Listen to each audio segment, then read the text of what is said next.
De nombreuses années auparavant, dans le village de Kpalimé, vivait une jeune femme nommée Clarisse. Elle était la seule fille de ses parents, qui étaient riches et très respectés dans le village. Clarisse était énormément aimée par ses parents, qui avaient de grands projets pour elle.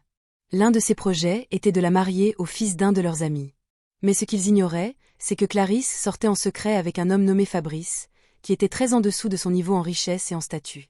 Fabrice était un pauvre réparateur de pneus, qui gagnait tout juste assez pour lui-même. Leur rencontre avait été totalement accidentelle.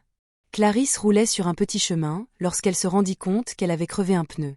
Elle était confuse et désemparée, parce que même si elle avait une roue de secours, elle n'avait aucune idée de la façon de la changer. Alors qu'elle se tenait là, se demandant quoi faire, Fabrice passa par là et lui proposa son aide. Clarisse accepta immédiatement. En moins de 5 minutes, Fabrice avait changé le pneu crevé. Il proposa ensuite d'emmener le pneu endommagé à son atelier pour le réparer. Clarisse était étonnée de voir qu'un parfait inconnu voulait l'aider avec autant de générosité. Elle décida alors de le déposer à son stand pour voir où il travaillait, afin de savoir où le retrouver pour le remercier plus dignement la prochaine fois. Ils arrivèrent au petit atelier de réparation de pneus de Fabrice, et il répara rapidement le pneu abîmé. Il le rendit à Clarisse sans rien lui demander en retour. Cela étonna encore plus Clarisse, qui commença à porter un intérêt particulier à ce bon Samaritain. Elle le remercia et partit, mais au fond d'elle, elle savait qu'elle devrait le revoir un jour. Quelques jours plus tard, elle alla rendre visite à Fabrice à son atelier. Fabrice fut surpris de la voir et sortit pour la saluer. « Bonjour madame, je ne m'attendais pas à vous voir. Y a-t-il quelque chose que je puisse faire pour vous ?» Clarisse sourit et lui dit qu'elle était simplement venue lui exprimer une nouvelle fois sa gratitude pour le service désintéressé qu'il lui avait rendu. Elle s'assit avec lui et se mit à lui poser des questions sur sa vie.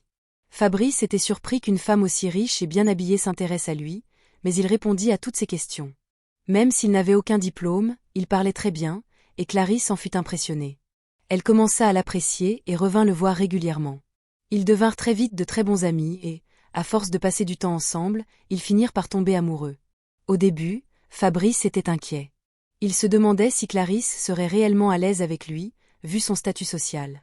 Mais elle lui prouva le contraire par ses paroles et ses actions. Clarisse lui répétait souvent qu'elle n'était pas le genre de femme à se laisser éblouir par la richesse d'un homme au point d'ignorer l'essentiel, le cœur. Elle avait vu qu'il avait un bon cœur, et c'est ce qui l'attirait vers lui. Clarisse n'avait pas encore parlé de Fabrice à ses parents. Elle attendait encore le moment parfait pour le faire. Un jour, son père l'appela et lui dit qu'il voulait qu'elle rencontre le fils d'un de ses amis, et qu'elle se marie éventuellement avec lui. Clarisse fut choquée, mais elle décida de profiter de cette occasion pour parler de Fabrice à son père. « Papa, j'ai déjà rencontré quelqu'un que je veux épouser. Je suis très convaincue à son sujet, et si tu me le permets, je voudrais te le présenter, » dit-elle. Le père de Clarisse fut pris de court. Il n'avait jamais imaginé que sa fille voyait déjà quelqu'un, encore moins qu'elle voulait l'épouser. « Qui est ce jeune homme, et que fait-il dans la vie ?» demanda-t-il. Clarisse sourit et répondit. « Il s'appelle Fabrice, il tient un petit atelier de réparation de pneus. C'est un homme très bien, avec beaucoup de potentiel. » Le père de Clarisse secoua la tête. « Donc, après toute l'éducation et les investissements que nous avons faits pour toi, c'est avec un vulgaire réparateur de pneus que tu veux finir ? Parce qu'un homme est humble dans sa pauvreté, tu crois qu'il restera humble une fois enrichi ? Clarisse, j'ai vu cette vie plus longtemps que toi. Je peux t'assurer qu'il y a des hommes à qui on ne peut pas faire confiance. Et d'après la description de ton parfait Fabrice, je peux te dire sans même le rencontrer qu'il n'est pas digne de confiance. Je n'ai pas besoin de le voir, parce que je n'approuverai jamais cette relation, dit-il sèchement. Clarisse fut déçue par la réaction de son père. Elle essaya de le convaincre, mais il avait déjà pris sa décision et ne lui laissa aucune chance. Clarisse ne comprenait pas pourquoi son père rejetait un homme qu'il n'avait même jamais rencontré. Elle était profondément amoureuse de Fabrice et ne voulait épouser personne d'autre. Elle décida alors d'aller voir sa mère pour qu'elle plaide sa cause auprès de son père. Mais, malheureusement, sa mère était du même avis que son père. Elle désapprouvait Fabrice sans même l'avoir vu. C'est à ce moment-là que Clarisse comprit qu'elle était seule dans ce combat. Mais elle était persuadée qu'elle finirait par triompher. La plupart des grandes histoires d'amour, pensait-elle, montrent que le véritable amour doit passer par des épreuves et des rejets avant de pouvoir se tenir debout. Elle était déterminée à se battre pour son amour. Quand elle annonça à Fabrice que ses parents n'étaient pas d'accord, il eut peur et essaya de la convaincre de les écouter. Mais Clarisse refusa et le rassura. Elle resterait avec lui, comme il l'avait prévu. Son père lui annonça ensuite que le soir même, elle devait rencontrer le fils de son ami. Clarisse refusa net, disant qu'elle ne sortirait jamais avec un autre homme que Fabrice. Voyant que ses parents étaient déterminés à la connecter à un autre homme, Clarisse alla voir Fabrice et lui dit de venir payer sa dot. Elle croyait que, lorsqu'il montrerait sa détermination, ses parents n'auraient plus d'autre choix que de l'accepter. Même si Fabrice n'avait pas encore l'argent nécessaire, il comprit sa position et décida d'économiser pour cela. Quand Clarisse annonça à ses parents que Fabrice viendrait payer sa dot, ils furent furieux. Son père la prévint. « Nous avons essayé de te guider sur le bon chemin, mais tu insistes pour aller goûter à l'enfer. Nous ne pouvons pas attacher une corde à ton cou pour t'obliger à épouser celui que nous savons être bon pour toi. Mais sache que si tu épouses ce réparateur de pneus, tu n'auras plus de place dans cette maison. Tu ne devras jamais revenir ici, et tu perdras tout accès à ton héritage. Tu as encore le temps de réfléchir avant qu'il ne soit trop tard, l'avertit-il. » Mais Clarisse était tellement ivre d'amour qu'elle abandonna rapidement tout cela et resta avec Fabrice. Fabrice finit par réunir un peu d'argent et alla payer la dot de Clarisse comme promis. Ses parents la coupèrent alors de leur vie et lui retirèrent tous ses privilèges. Clarisse n'était pas inquiète. Elle était contente d'avoir Fabrice. Ils allaient construire ensemble et réussir, tant qu'ils travaillaient main dans la main. Heureusement, Clarisse avait pris un peu d'argent avant que son père ne la chasse. Fabrice savait les batailles que Clarisse avait menées à cause de lui, et son cœur s'attachait encore plus à elle. « Mon amour, je ne sais pas ce que j'ai fait pour te mériter. La façon dont tu choisis de rester à mes côtés malgré toutes les objections. Parfois, j'aurais souhaité qu'il y ait une autre voie, sans que tu aies à traverser toutes ces épreuves. Tu m'as montré l'amour véritable et le soutien. Je fais le vœu aujourd'hui de toujours t'aimer, te chérir, et te placer, toi et toi seul, au-dessus de tout, dit Fabrice. Clarisse en fut bouleversée. Elle savait qu'elle avait fait le bon choix, et cela la convainquit encore plus. Fabrice, ne t'inquiète pas de ce que les gens pensent de toi. Je te connais d'une façon qu'eux ne connaissent pas. Je ne leur en veux même pas d'être hostile, ils ne savent pas ce que je sais. Je t'aime, et c'est tout ce qui compte. Je crois que nous deviendrons très à l'aise, et je serai là pour toi durant tout le processus. J'ai un peu d'argent, et je veux que nous quittions ce village pour commencer une nouvelle vie ailleurs, et lancer une activité. Petit à petit, nous grandirons si nous travaillons dur ensemble, dit-elle. Fabrice resta sans voix. Le seul mot qui résonnait dans sa tête était « bénédiction ». Clarisse était une bénédiction pour lui, une bénédiction qu'il se demandait sans cesse s'il méritait. Fabrice et Clarisse commencèrent à faire des plans pour déménager dans une autre ville. Ils décidèrent d'aller à Boaké, une très belle ville remplie d'opportunités. Avec l'argent de Clarisse, ils réussirent à louer un petit appartement. Fabrice sortit chaque jour pour faire toutes sortes de petits boulots, afin de ramener un peu d'argent. Clarisse, elle, envoya des candidatures à plusieurs entreprises. Après de nombreuses demandes, elle décrocha un bon emploi. Le salaire était intéressant, et elle devint la principale source de revenus du foyer. Elle demanda à Fabrice d'arrêter certains de ses petits travaux éreintants et commença à économiser de l'argent pour lui ouvrir une bonne activité. 9 mois plus tard, Clarisse avait économisé suffisamment, et elle appela Fabrice un soir pour lui annoncer la nouvelle. « Voici l'argent que j'ai mis de côté depuis des mois. Je veux que tu l'utilises pour monter un business. On va commencer par là. Je continuerai à épargner pour ajouter encore au capital, dit Clarisse en lui tendant une grosse somme. Fabrice n'en croyait pas ses yeux. Clarisse, est-ce réel? Tu es vraiment une bénédiction pour moi. Tu es bénie entre toutes les femmes. Merci beaucoup. Je ne te décevrai jamais. Je vais investir cet argent dans une très bonne activité. Je veux pouvoir t'offrir la vie que tu mérites. Tu as tellement sacrifié pour moi, bien plus que ce que j'aurais imaginé. Clarisse, tu seras à jamais dans mon cœur. Rien ni personne ne prendra ta place, je te le promets, dit Fabrice, ému. Clarisse était heureuse de le voir heureux. Mon mari, je ferai tout pour toi. Je peux sacrifier ma vie pour toi, parce que tu es ma vie. Rien d'autre ne compte quand il s'agit de toi. Je veux juste que nous réussissions ensemble et que nous vivions pleinement notre vie. Nous n'aurons aucun regret, parce que nous sommes déjà en train de gagner, et nous continuerons à gagner, répondit-elle. Clarisse était pleinement satisfaite. Elle savait que si elle et Fabrice continuaient ainsi, ils deviendraient riches en peu de temps, et elle prouverait à son père qu'il s'était trompé. Elle savait aussi que son père attendait en secret qu'elle échoue et revienne en suppliant, mais cela n'arriverait jamais. Elle ferait tout pour que son mariage avec Fabrice soit une réussite, même si cela devait lui coûter son sang. Fabrice fit une étude de marché approfondie et décida de se lancer dans le commerce de matériel électronique. Il trouva un très bon emplacement et, en quelques semaines, tout fut en place. Il embaucha un vendeur expérimenté pour l'aider. Il ne fallut pas longtemps pour que les ventes décollent. L'affaire dépassa leurs attentes et prospéra. En l'espace de 6 mois, le commerce avait déjà rapporté 3 fois la somme investie. Fabrice et Clarisse étaient très heureux de ce succès. La vie se déroulait bien pour eux, et tous leurs projets semblaient se concrétiser. Bientôt, une autre bénédiction arriva, Clarisse découvrit qu'elle était enceinte. Le jeune couple fut ravi à l'idée de devenir parents. Mais la grossesse vint avec un tournant inattendu. Clarisse, qui était auparavant vive et pleine d'énergie, devint l'opposé d'elle-même dès les premières semaines. Elle dormait et ne se réveillait qu'après 10 heures, parfois plus tard. Même après s'être réveillée, elle était toujours épuisée et avait du mal à sortir du lit. Elle commença à manquer le travail à cause de cela et dut poser un congé d'1 mois, espérant qu'avec le temps elle s'habituerait aux symptômes pour pouvoir continuer à travailler. Mais cela n'alla pas mieux. D'autres symptômes apparurent. Clarisse perdit l'appétit et vomissait tout le temps. Fabrice était vraiment inquiet. Il ne savait plus quoi penser de tout ça. Il l'emmena à l'hôpital, et elle fut hospitalisée. Mais dès qu'elle commençait à aller un peu mieux et qu'on la renvoyait à la maison, les symptômes revenaient. Ainsi, Clarisse n'arrêta pas de faire des allers-retours entre la maison et l'hôpital pendant toute la grossesse. Elle ne put même pas reprendre son travail après son congé, elle envoya plutôt sa lettre de démission. Les 9 mois de grossesse furent très épuisants pour le jeune couple, au point qu'ils oublièrent presque la joie d'attendre un enfant. La pression reposait surtout sur Fabrice, qui devait continuer de s'occuper de son commerce, et en plus, rentrer en courant pour s'occuper de sa femme enceinte et malade. Clarisse, à ce moment-là, ne s'intéressait plus à rien. Elle voulait juste en finir avec la grossesse pour retrouver sa vie d'avant.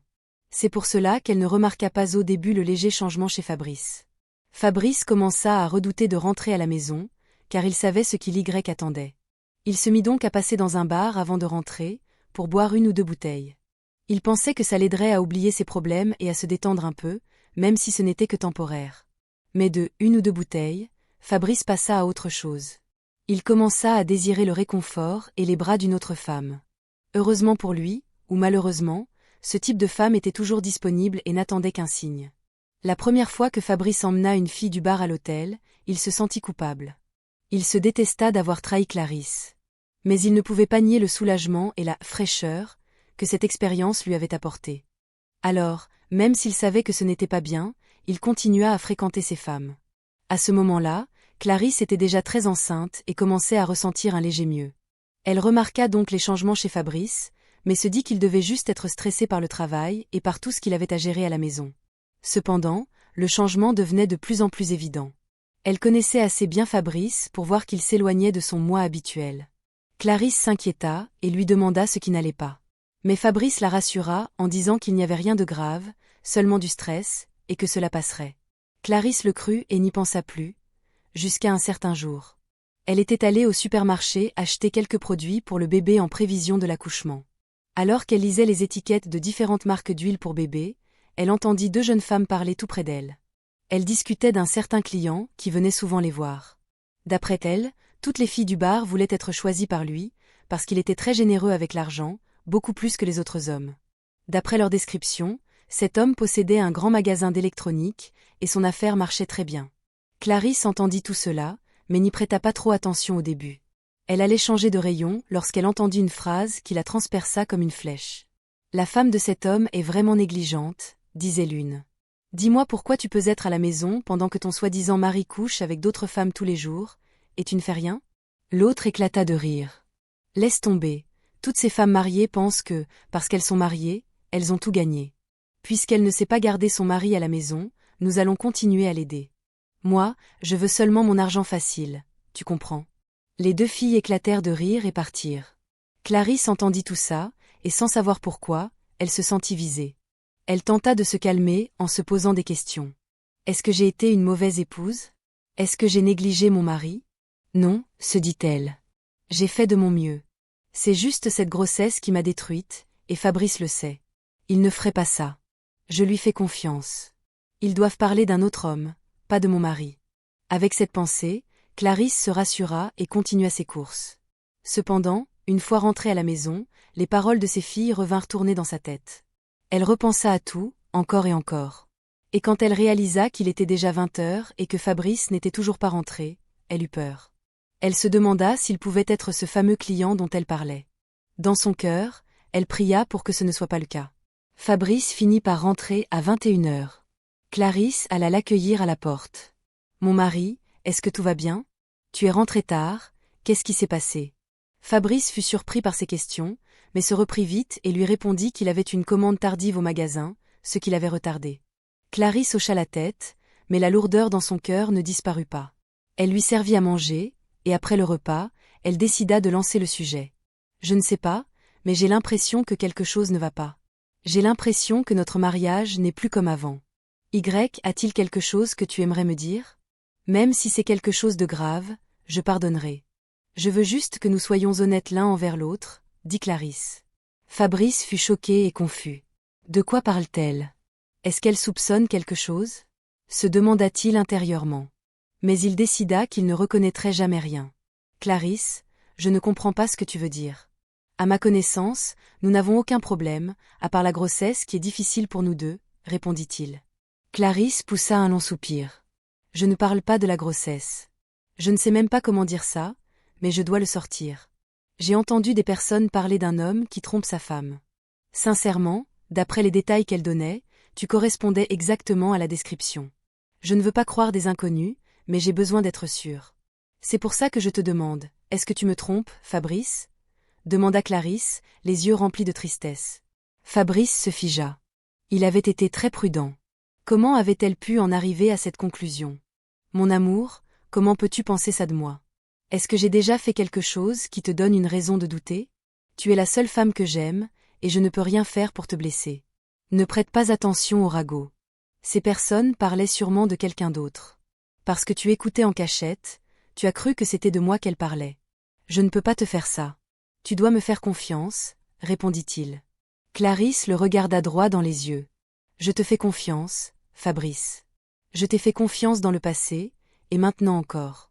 Je ne veux juste pas que ce que mon père a dit sur toi soit vrai, c'est pour ça que je suis troublée. Mais puisque tu m'as rassurée, je vais te croire, dit-elle. Fabrice sourit, la prit dans ses bras, et Clarisse se concentra de nouveau sur sa grossesse. Quelques semaines plus tard, elle donna naissance à une petite fille. Fabrice était fou de joie de devenir enfin père. Il pensait que l'arrivée du bébé allait tout changer, et le détourner de ses escapades. Mais ce qu'il ignorait, c'est qu'il avait goûté aux fruits défendus, et qu'il était désormais accro. Peu après l'accouchement, il recommença à sortir, mais en se montrant plus prudent pour que Clarisse ne soupçonne rien.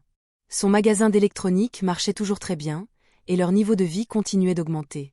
Fabrice dit alors à Clarisse qu'il ne voulait plus qu'elle travaille. « Tu as vraiment trop fait pour moi. Tu mérites de te reposer et de me laisser prendre soin de toi. Je ne veux plus que tu ailles au travail.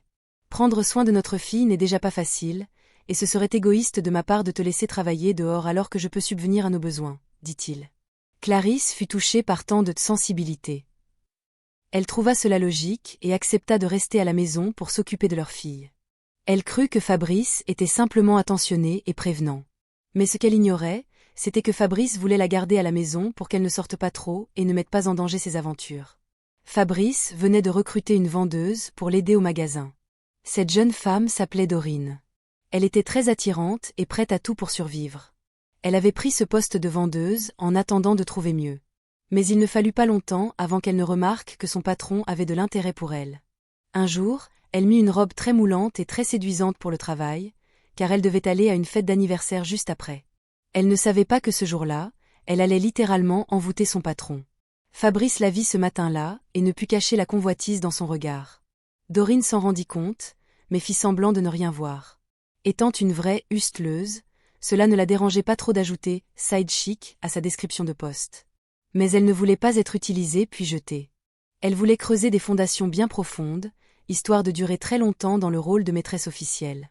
Le soir, en rentrant chez elle, elle réfléchit à ce qu'elle pouvait faire pour que son patron soit complètement fou d'elle. Elle savait qu'il était marié, mais elle s'en fichait. Elle devait survivre, peu importe la méthode. Soudain, une idée parfaite lui vint. Elle ferait en sorte que Fabrice ait faim d'elle, qu'il salive pour la goûter. Elle le laisserait baver, sans céder tout de suite, jusqu'à ce qu'il soit totalement affamé. À partir de ce jour, Dorine commença à s'habiller encore plus chaudement. Elle alla au marché choisir exprès des vêtements qui semblaient tout droit sortis du fond de l'enfer. Des tenues capables de faire tomber n'importe quel homme, peu importe la force de ses principes. Fabrice remarqua que Dorine devenait de plus en plus séduisante. Il découvrait chaque jour de nouveaux aspects d'elle, et chacun d'eux le laissait plus affamé et assoiffé. Il était prêt à tout pour calmer cette soif. Dorine, voyant que son poisson avait mordu à l'hameçon, intensifia la pression. Elle se plaçait exprès devant Fabrice, lui laissant entrevoir le repas qu'elle préparait pour lui. Fabrice ne supporta plus longtemps. Un jour, il l'appela dans son bureau et essaya d'avoir ce qu'il voulait. Mais Dorine était plus maligne. Elle le stoppa net. Elle comptait bien jouer la partie selon ses règles. Fabrice fut surpris et lui demanda pourquoi elle hésitait. « Ce n'est pas ce que tu as toujours voulu ?» Dorine sourit innocemment. « Je ne vois pas de quoi vous parlez, monsieur. Je fais juste mon travail, et ce que vous voulez là ne fait pas partie de ma fiche de poste, » répondit-elle. Fabrice comprit le jeu et lui dit. « Mais ce travail-là sera beaucoup plus lucratif que le premier, et nous y gagnerons tous les deux. Faisons un nouveau deal. Je veux te donner un rôle spécial. » Dorine sourit, consciente qu'elle contrôlait enfin les termes. Elle lui répondit qu'elle allait y réfléchir, mais qu'il devait d'abord prouver qu'il était un bon seigneur. Fabrice prit cela comme un défi et fut ravi de se prouver. Très vite, ils commencèrent une relation secrète. Dorine avait désormais Fabrice exactement là où elle le voulait. Elle comptait bien le garder longtemps, peut-être jusqu'à ce qu'elle trouve un mari. Et si ce n'était pas le cas, elle ne serait pas contre l'idée de le prendre lui-même comme mari. Pendant ce temps, Clarisse restait à la maison pour s'occuper de leur fille, sans savoir ce qui se tramait. Un jour toutefois, elle décida de passer au magasin pour rendre visite à son mari. Lorsqu'elle arriva, elle vit Dorine et le vendeur. Clarisse observa Dorine et ressentit quelque chose d'étrange la concernant. Heureusement pour Dorine, ce jour-là, sa robe était un peu plus décente que d'habitude. Clarisse entra et alla voir Fabrice, qui fut surpris de la voir. Elle lui dit qu'elle n'était pas à l'aise avec la vendeuse et que sa manière de s'habiller n'était pas appropriée pour le magasin. Fabrice balaya sa remarque d'un revers de main, disant qu'il n'avait même pas remarqué. Pour lui, ce sont des adultes, ils savent ce qu'ils doivent faire. Mais Clarisse insista et alla voir Dorine. Elle lui dit calmement que si elle tenait à garder son travail, elle ne devait plus venir habillée de cette manière. Dorine hocha la tête avec un visage innocent, mais intérieurement, elle bouillonnait. Elle se dit qu'elle ferait payer à Fabrice le fait de ne pas avoir dressé sa femme. Dès que Clarisse repartit à la maison avec sa fille, Dorine alla se plaindre dans le bureau de Fabrice. Elle parla de l'humiliation que sa femme lui avait infligée. Fabrice essaya de s'excuser, mais Dorine décida de le punir. Elle lui dit de ne pas venir chez elle pendant une semaine. Fabrice ne supportait pas l'idée de rester loin de Dorine pendant une semaine. Il réfléchit donc à un moyen de se faire pardonner plus vite. Il pensa qu'un voyage avec elle serait une bonne façon de l'apaiser. Il organisa alors des vacances d'une semaine dans une autre région, à Abidjan. Quand Dorine apprit la nouvelle, elle sourit, satisfaite, elle tenait vraiment les commandes. « Clarisse, tu vis dans un conte de fées. Si tu n'y prends pas garde, Dorine et moi, nous allons te faire tout perdre, » murmura Dorine avec un sourire cruel. Fabrice inventa une histoire de voyage d'affaires dans une autre ville, et c'est ainsi qu'il partit une semaine entière avec Dorine. Dorine fit en sorte qu'il ne parle pas beaucoup à sa femme. Les seules fois où il appelait Clarisse, c'était lorsqu'elle dormait. Il lui disait toujours qu'il était occupé avec des partenaires d'affaires. Après une semaine, Fabrice rentra, tout content, et Clarisse ne soupçonna rien, sur le moment. Mais peu à peu, elle se remit à douter. Cette fois, elle ne le confronterait pas directement, parce qu'elle savait qu'il nierait encore. Elle décida d'être discrète et de le prendre la main dans le sac. Clarisse commença donc à le surveiller. Elle remarqua qu'il était devenu très secret avec son téléphone. Même lorsqu'il dormait, il le gardait sous son oreiller. Un dimanche après-midi, Fabrice dit qu'il allait à l'événement d'un de ses clients. Dès qu'il quitta la maison, Clarisse emmena leur fille, qui avait à présent 1 an, chez la voisine, puis prit un taxi pour le suivre. Fabrice se rendit directement chez Dorine. Dès que Clarisse la vit sortir pour entrer dans la voiture de son mari, son cœur se brisa. Mais elle se retint. Elle ne voulut pas conclure trop vite, se disant qu'elle devait être sûre. Peut-être qu'elle l'accompagne vraiment à l'événement de son client, pensa-t-elle. Clarisse continua de les suivre jusqu'à un hôtel. Elle descendit du taxi et entra discrètement. Elle les vit entrer tous les deux dans une chambre. Clarisse resta debout dans le couloir, choquée, ne sachant pas quoi faire. Devait-elle foncer dans la chambre pour les surprendre, ou attendre qu'ils ressortent? Alors qu'elle hésitait, elle les vit revenir au salon de l'hôtel. Fabrice tenait Dorine dans ses bras sans aucun respect, et Dorine se comportait comme une déesse. Il était évident qu'il faisait cela depuis longtemps. Clarisse ne put plus se retenir. Elle se précipita vers eux. « Fabrice, c'est donc l'événement où tu devais aller. Et toi, n'es-tu pas Dorine, la vendeuse du magasin ?» Donc, c'est toi la troisième personne dans mon mariage. Elle essaya de gifler Dorine, mais heureusement pour Fabrice, il l'arrêta juste à temps. Il savait que si Clarisse touchait Dorine, c'est lui qui paierait le prix fort. Il la repoussa. Clarisse, tu es folle ou quoi? Qui t'a demandé de venir ici? Puisque ta curiosité t'a mené ici, tu vas devoir porter seul le poids de ce que tu as vu. Mais je te préviens, reste loin de Dorine. Elle ne t'a rien fait.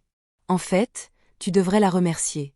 Grâce à elle, je suis heureux, au point que je n'ai même plus besoin de me plaindre de toi. Si tu veux encore de ce mariage, mêle-toi de tes affaires. Je continuerai à subvenir à tes besoins et à ceux de notre fille, mais tu dois accepter cette réalité maintenant, déclara-t-il froidement. Pendant que Fabrice parlait, Dorine restait assise derrière lui, jouant les saintes maltraitées. Elle était ravie de la façon dont Fabrice gérait la situation. Elle le prit par la main et l'emmena de nouveau vers les chambres pour le récompenser. Clarisse resta là, figée, le cœur en miettes, regardant son mari se faire traîner comme un chien par une autre femme. Elle rentra chez elle, prit sa fille dans ses bras et s'enferma. Elle pleura jusqu'à ne plus avoir de larmes. Elle n'arrivait pas à croire que l'homme pour qui elle avait sacrifié toute sa vie venait de la poignarder ainsi dans le dos. Toutes les promesses qu'il lui avait faites n'étaient donc que de simples paroles? Clarisse n'était pas prête à abandonner. Elle attendit le retour de Fabrice pour parler, pour arranger les choses. Elle n'allait pas laisser tous ses sacrifices partir en fumée comme ça. Comment une petite fille sortie de nulle part pouvait-elle venir voler ce qui lui appartenait? Non, jamais, pensa-t-elle. Clarisse attendit Fabrice toute la nuit, mais il ne rentra pas. Elle l'attendit le lendemain, lundi. Toujours rien. Le mardi matin, elle décida d'aller au magasin. Le vendeur lui dit que Fabrice n'était pas là. Elle demanda après Dorine, elle non plus n'était pas là. Comprenant ce qui se passait, Clarisse partit. Le vendeur secoua la tête avec pitié. Il était au courant de la liaison entre son patron et Dorine, mais ça ne le regardait pas. Fabrice rentra finalement après 4 jours, comme si de rien n'était. Clarisse essaya de lui parler, de lui rappeler leur histoire, leur sacrifice. Mais il resta froid et indifférent. Il la mit simplement en garde. Respecte-toi et reste à ta place si tu veux que ce mariage continue. C'est là que Clarisse comprit qu'elle avait perdu Fabrice. Ça la déchirait de l'accepter, mais c'était la réalité. Elle continua pourtant à essayer de lui parler, espérant qu'il reviendrait à lui. Mais Fabrice était perdu. Il ne se cachait même plus. Dorine, quant à elle, se pavanait partout en ville comme la fière side chic du riche homme d'affaires Fabrice. Clarisse supporta tout cela, espérant encore qu'un jour Fabrice ouvrirait les yeux. Elle alla même voir Dorine pour la supplier de laisser son mari tranquille. Dorine lui répondit avec insolence et lui dit de rester à la maison, parce que son temps à elle, Clarisse, était terminé. 4 années passèrent ainsi. Voyant que Fabrice et Dorine ne changeraient jamais, qu'ils finiraient par la détruire, Clarisse décida de faire quelque chose de radical. Puisqu'elle ne pouvait plus avoir Fabrice, personne ne l'aurait. Elle le frapperait là où il ne s'y attendrait jamais. Et sa side chic Dorine ne serait pas épargnée. Vous allez payer pour toutes ces années d'humiliation, de chagrin, de solitude et de moquerie. Fabrice et Dorine, j'arrive pour vous deux, murmura-t-elle. Clarisse mit un plan en place. Elle étudia leurs habitudes, les lieux qu'ils fréquentaient. Elle se déguisa et se lia d'amitié avec l'une des employées de l'hôtel où Fabrice et Dorine avaient l'habitude de se retrouver. Elle proposa à la femme de ménage une somme en francs CFA vraiment impossible à refuser. Le deal fut conclu. Un soir, Fabrice et Dorine vinrent à l'hôtel comme d'habitude. Ils commandèrent des boissons. Les boissons furent servies, et ils commencèrent à boire pour se détendre avant la nuit. Quelques minutes plus tard, Fabrice sentit un serrement brutal dans la poitrine et dans le ventre. Il demanda de l'eau à Dorine, qui lui en apporta, mais la douleur ne s'arrêta pas. Fabrice se mit à tousser, puis, à la grande horreur de Dorine, il se mit à cracher du sang. « Qu'est-ce qu'il y a? Tu vas bien » demanda-t-elle, paniquée. La respiration de Fabrice devint faible, et il eut du mal à parler. « Ma poitrine. Qu'est-ce que tu as fait? Tu as mis quelque chose dans la boisson » demanda-t-il, les yeux écarquillés de peur. Dorine était choquée, perdue. Avant qu'elle ne réagisse, Fabrice s'effondra. Terrifiée, Dorine appela à l'aide. Mais quand l'ambulance arriva, il était trop tard. Fabrice fut déclaré mort sur place. La nouvelle de la mort de Fabrice se répandit très vite, et Dorine fut immédiatement arrêtée comme principale suspecte. Les autorités l'avaient trouvée avec lui, et au vu de leur relation, elle fut accusée de meurtre. « Je ne l'ai pas tué, je le jure, ce n'est pas moi » cria Dorine en larmes, menottée. Mais toutes les preuves semblaient se retourner contre elle. Le plan de Clarisse avait fonctionné. Dorine était le bouc émissaire. Sa relation avec Fabrice devenait un scandale public, une leçon amère pour toutes les side chicks qui s'attaquent au mari des autres. Lors des funérailles de Fabrice, le cœur de Clarisse était lourd, partagé entre la douleur et une étrange satisfaction. Elle portait le deuil de l'homme qu'elle avait tant aimé, mais aussi de l'homme qui l'avait trahi, elle et leur famille. Son plan avait réussi, mais il la laissait vide. Une chose était sûre pourtant. Elle ne se laisserait plus jamais blesser ainsi. Tout était terminé. Elle veilla à ce que Dorine soit condamnée pour meurtre. Lorsqu'elle alla la voir en prison, Dorine était dans un état pitoyable. Elle supplia Clarisse de l'aider, répétant qu'elle ne savait rien de la mort de Fabrice. Clarisse se contenta de tousser légèrement et dit « Ah, maintenant tu sais supplier, parce que tu t'es fait attraper. Pendant des années, je t'ai supplié de le laisser, mais tu t'es moqué de moi. Tu m'as écrasé et tu as frotté ton mal dans mon visage. Peut-être que c'est la façon dont Dieu te donne une leçon. La prochaine fois, dans ta prochaine vie, quand tu verras un homme marié, tu ne t'en approcheras plus. Je suppose que c'est mon tour de te montrer le « doigt du milieu », ajouta Clarisse avant de tourner les talons. Dorine éclata en sanglots, remplie de regrets pour tous ses actes. Ce n'est qu'à présent qu'elle ressentait la douleur que Clarisse avait dû ressentir toutes ces années. Mais il était trop tard. Elle devrait faire face aux conséquences d'avoir tué Fabrice, même si, en réalité, ce n'était pas elle. Clarisse était assise seule chez elle, repensant au chemin parcouru. Les paroles de son père résonnaient dans sa tête. La pauvreté peut rendre un homme humble, mais ce sont ses vraies couleurs qui ressortent quand il devient riche. La prise de conscience que son père avait eu raison pesait lourd sur elle. Elle aurait voulu l'écouter. Mais elle savait aussi que son amour pour Fabrice avait été sincère. C'était lui qui avait changé, pas elle. Après avoir porté le deuil de Fabrice pendant des mois, Clarisse décida qu'il était temps d'avancer. Elle devait laisser derrière elle la douleur et la trahison. Elle avait besoin de recommencer à zéro, loin des souvenirs et des blessures. Mais d'abord, elle devait rentrer chez son père. Comme le fils prodigue de la Bible, Clarisse prit sa fille et retourna chez ses parents. Ses parents furent partagés en la voyant. Même s'ils l'avaient chassée pour avoir désobéi, ils ne cessèrent jamais de l'aimer. Clarisse tomba à genoux, leur demandant pardon. Elle leur raconta tout ce que Fabrice lui avait fait, et comment il était finalement mort dans les bras de sa maîtresse. Ses parents furent profondément désolés pour elle. Ils avaient su, dès le départ, que Fabrice n'était pas digne de confiance, mais leur fille avait été naïve. Ils lui pardonnèrent et furent heureux que cette union ait au moins donné une enfant. Ils prirent leur petite fille dans leurs bras et la couvrirent de baisers. Clarisse vendit le magasin d'électronique qu'elle avait contribué à installer pour Fabrice. Avec l'aide de ses parents, elle utilisa l'argent pour déménager dans une autre ville, loin de Boaké et des souvenirs douloureux. Avec leur soutien, Clarisse trouva un travail et éleva sa fille en lui donnant tout l'amour et les soins possibles. Sa fille grandit en sachant que son père était décédé. Clarisse lui expliqua qu'il était mort dans un « accident », sans entrer dans les détails. Merci d'avoir suivi cette histoire. As-tu déjà été témoin d'une situation comme celle-ci? Qu'a fait l'épouse, et qu'est-il arrivé au mari infidèle et à la side chic? Penses-tu que Clarisse avait raison de se venger? Que aurais-tu préféré qu'elle fasse à la place, après avoir tant sacrifié pour Fabrice? Je lirai tes avis et commentaires avec attention. Partage cette histoire avec tes proches, abonne-toi à la chaîne si ce n'est pas encore fait et like cette vidéo. À très vite pour une nouvelle histoire.